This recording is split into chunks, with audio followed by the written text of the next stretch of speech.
করতে গেলে 1 নম্বর নেক আমলের নাম কি? আরো জোরে। আর মেয়ে মানুষের জন্য 1 নম্বর নেক আমল কিন্তু নামাজ না, 1 নম্বর নেক আমল হলো পর্দা। কেরে মায়েরা, যারা পর্দার অন্তরে বসে আছেন একটু মনোযোগ দিয়ে শোনেন। বড় পীর আব্দুল কাদের জিলানী রহমতুল্লাহ আলাইহি নাম শুনছেন? আব্দুল কাদের জিলানী রহমতুল্লাহ আলাইহির নাম শুনছেন?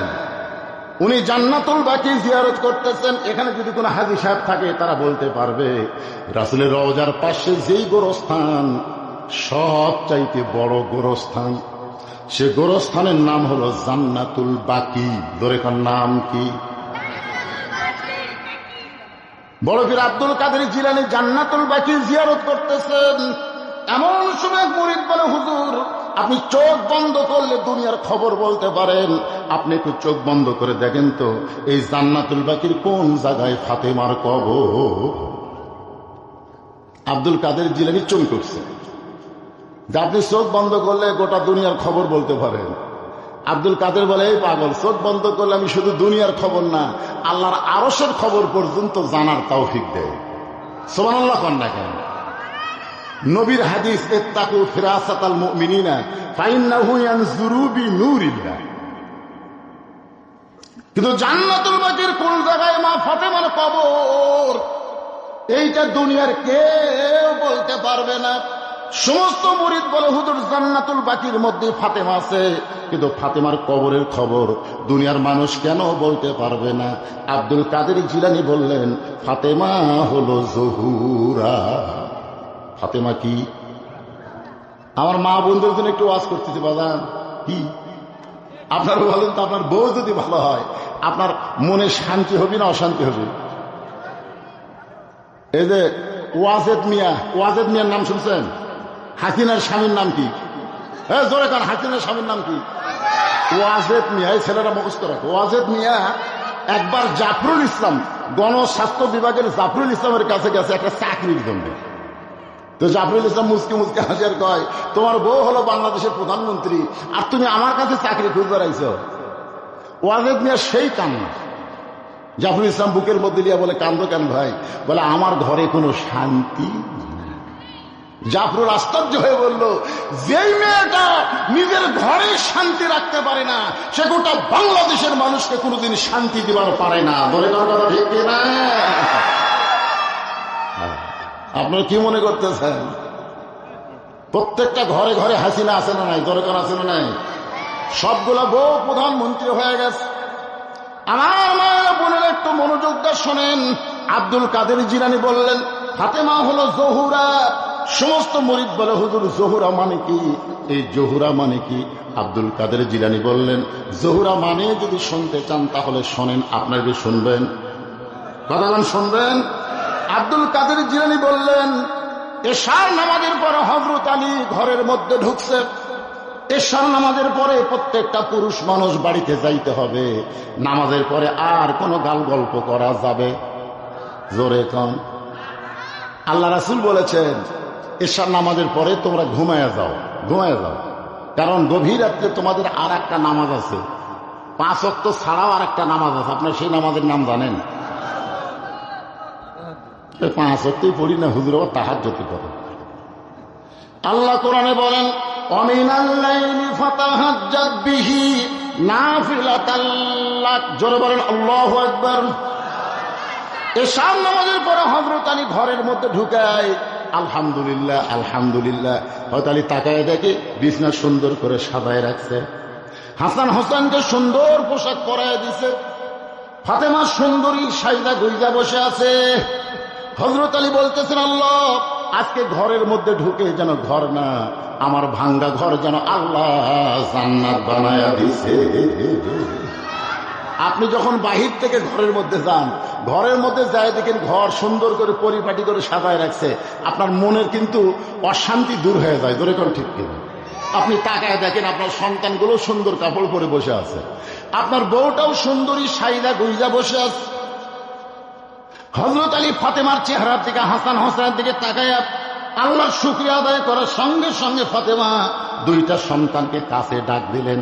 হাসান হোসেন যখন কাছে, ওদের কানে কানে বলতেছে, বাবা তোমরা 2 ভাই একটু একটু অন্য ঘরে যাও, তোমার বাবার সঙ্গে আমার গোপন কিছু গল্প আছে। হাসান হোসেন মুচকি মুচকি হাসতেছে। যে বলছে তোমরা দুই ভাই একটু অন্য ঘরে যাও, তোমার বাবার সঙ্গে আমার গোপন কিছু গল্প আছে। হাসান একটু বড় তো, হোসেনকে বলতেছে আয় আয় বাইরে আয়, এই গোপন তুই বুঝবি না, আমি বুঝি। মা সাইডা দুইটা বসে আছে কার জন্য? জোরে বলেন না কার জন্যে? তা আমরা দুই ভাই যদি ঘরের মধ্যে থাকি কাম হবে? এই জন্য মা বলতেছে তোমরা দুই ভাই একটু বাহিরে যাও। আল্লাহ রাসূল বলেছেন তোমাদের সন্তান যদি 2 বছরের বেশি বয়স হয়, এই সন্তান যদি ঘরের মধ্যে চেতন থাকে, খবরদার চেতন অবস্থায় তোমার হালাল বউকেও তুমি আদর করতে পারবা না। কারণ যদি আদর করো, ওই বেড়া এসে বলতে পারো আব্বা তাই মাছ চাপা ধরছিল রে। হাসতেছেন, এরই নাম হলো ইসলাম। ভাইজান, ইসলাম এত সহজ না। ইসলাম কত সুন্দর। নিজের হালাল বউকে আদর করবার গেলেও নিজের সন্তানের দিকে খেয়াল করা লাগে।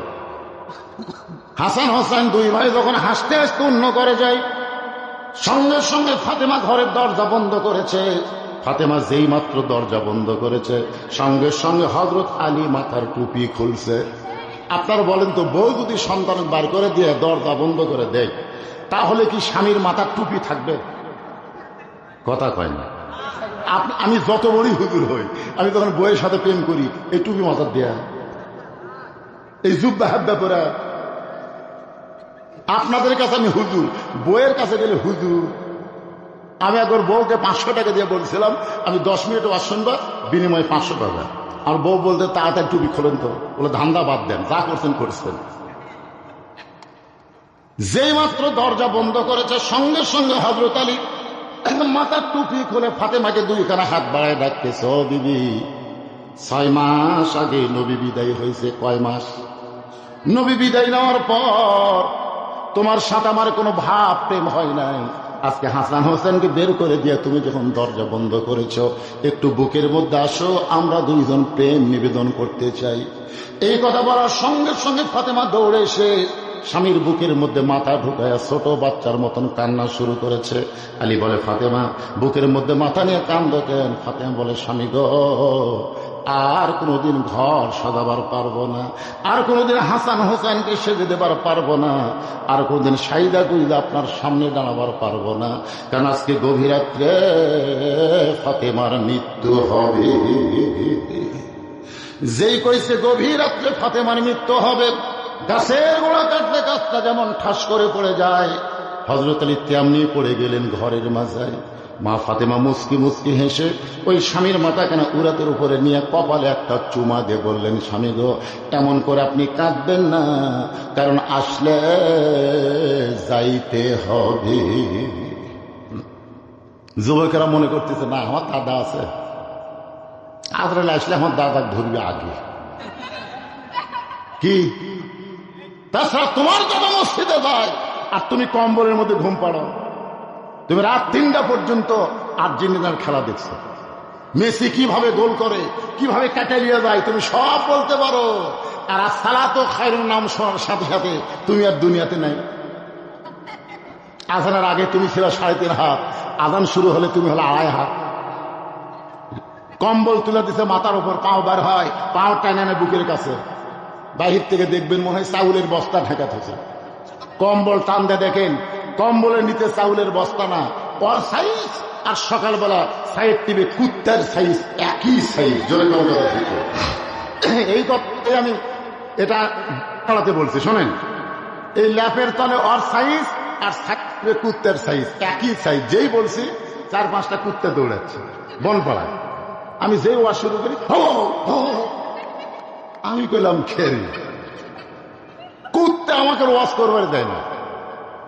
আমি চিন্তা করলাম কুত্তা খেপলো কেন? তখন কোরআনে একটা আয়াত আমার সামনে এসে বলতেছে, সুম্মা রাদাদনাহু আসফালা সাফিলিন, বেনামাজি বান্দা যারা কুত্তার চাইতেও খারাপ, তারা কুত্তার সাথে এদের তুলনা করা যাবে না। আমার সঙ্গে বলবেন, বেনামাজি বান্দা যারা, সবাই বলবেন কুত্তার চাইতেও খারাপ তারা, বেনামাজি বান্দা যারা। কিন্তু কুত্তার তওবা কবুল হবে না। বেনামাজ যদি বলে আল্লাহ আজ থেকে ফজরের নামাজ ছাড়বো না, আল্লাহ বলে যত নামাজ না পড়ার পাপ হয়েছে নিয়ত করার সঙ্গে সঙ্গে সব মাফ করে দিলাম। তো তাহলে আজকে কি নিয়ত করা যায়?